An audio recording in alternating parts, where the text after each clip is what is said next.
if I just moved to Tennessee in the last year or so, how does it impact my bankruptcy case? I got that question today, and I'm going to answer it for you on this video. Hello, I'm Bankruptcy Attorney Dan Scott, and I file Chapter 7s, Chapter 13s, and Chapter 11s in Knoxville for folks that live in Knoxville, Maryville, Pigeon Forge, Sevierville, and Gatlinburg, Tennessee. Now, this is a situation where, under these facts, someone lived out of state but has been living here for nearly 2 years.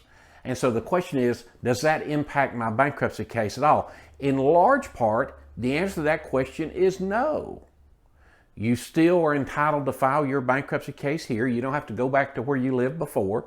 You're still entitled to relief here. There's only one item that you may get impacted on if you've moved here in less than 3 years, and that is your exemptions. Exemptions really is just pulling back property from the reach of creditors, pulling back property from the reach of the trustee. And Tennessee is what is known as an opt-out state, meaning that Tennessee has opted out of the federal exemptions. So there's a parallel exemption structure. Remember, pull back from the reach of creditors. There's federal exemptions that apply throughout the United States unless a state has opted out of them, like Tennessee has. And so with Tennessee, the exemptions are set by state statute, and they apply both in bankruptcy court and outside of bankruptcy court in the state court system.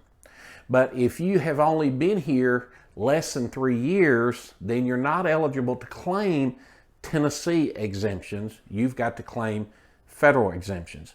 And those exemptions, candidly, are a little bit smaller in many circumstances than the Tennessee exemptions. And so you've just got to look at that and try to figure out, how does that impact me from a number-wise. Remember that exemptions are one of the ways that we protect property when you file a Chapter 7 case from a liquidation by the trustee. And for most of my clients, they don't lose property in a bankruptcy case, a Chapter 7 bankruptcy case, because all of their assets are exempt or they're encumbered by liens that make their value to the trustee zero. So how does it affect your bankruptcy case? It only impacts your bankruptcy case based on the kind of exemptions that you use, and whether you use the state exemptions, state of Tennessee, or whether you use the federal exemptions. I hope this was helpful to you. If it was, would you go ahead and subscribe to our channel? Unless you're looking at us on Facebook, then like the page. Sure would appreciate that. Talk soon.